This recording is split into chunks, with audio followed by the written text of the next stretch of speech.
Well, hello, everybody, and welcome to In the In Between for April the 3rd, 2026.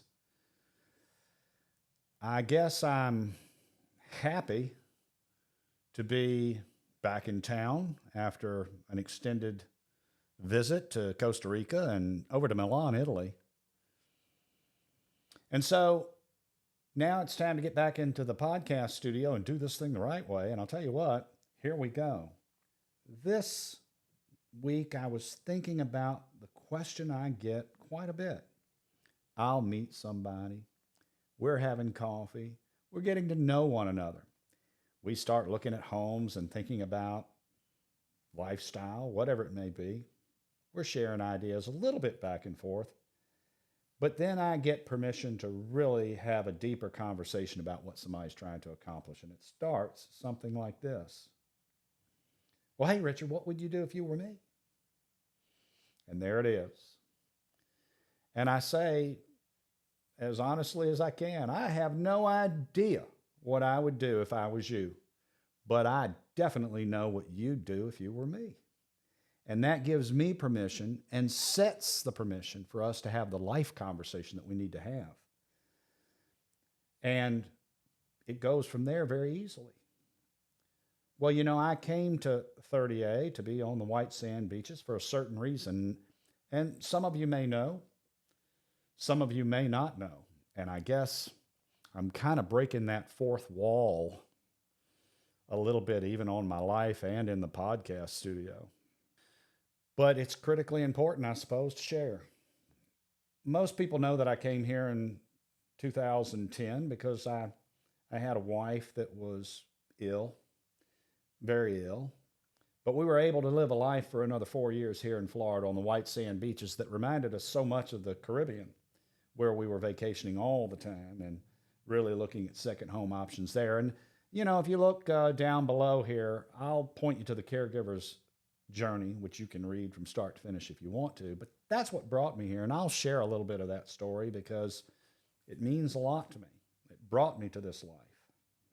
And it propelled me forward to where I am today. And I'll talk about my kids come to the home from time to time, or the things we enjoy doing here. And, it'll turn into where's the best hamburger? And I always say pickles. Where's the best crab cake? But it lets us explore what they would do if they were me, how I've lived my life, how I've made decisions. It's not a one-sided discussion, but it lets the sharing begin. Because I cannot tell you what I would do if I was you. I can only tell you what you would do if you were me. What would you do if you were me? Well, we live in Seaside, Florida. We've lived in Rosemary Beach. Gail was an original owner in Rosemary Beach, built a house there for her family. And as we were developing our relationship later in life, we did spend a little time in Rosemary Beach to see, could we do it? Could we live there? And it didn't click with us, but we understand that community deeply. She's lived in Magnolia Cottages by the Sea for a little while. She lived in Caroline Beach for a little while. I lived in Sugarwood. I lived in Gulf Place.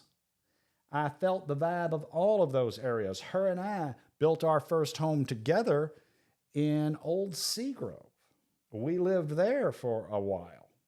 And then we finally ended up in Seaside, where we built a new home there. And we lived there for 8 years. And we sold that home and we bought another one that we're building right now on Pensacola Street. And who knows how long we'll stay there. And recently we made a decision to buy another home that we're going to have to live in for a little while because the Seaside home is going to be torn down to the ground and getting rebuilt.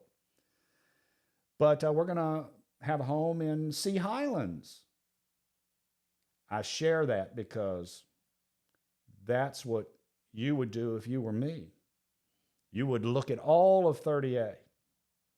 I don't know that you live along most all of 30A like Gail and I have collectively, but you'd look at it all and you'd find your vibe. And that doesn't mean your vibe is just in one place. We're in Seaside. We've been other places. We learned those vibes. We enjoyed all of those communities. I can't tell you how much I enjoyed walking from coastal dunes over to, well, the Perfect Pig. Smiling Fish Cafe was there. Eat there all the time. I can't tell you how much fun it was coming into town and driving down 395 and stopping at Publix for fried chicken. I can tell you all the things that I've done as you share with me what you've done in your life, and eventually you begin to get into the mindset of, well, Richard, I don't need you to tell me what I would do if I was you, because now I know what I would do if I was me. And when we get there, we've hit in the in-between, and we've found your vibe. I hope you've enjoyed this little episode of In the In-Between, and I hope you'll continue to join us every week as we continue to explore life here on 30A, and living a great life.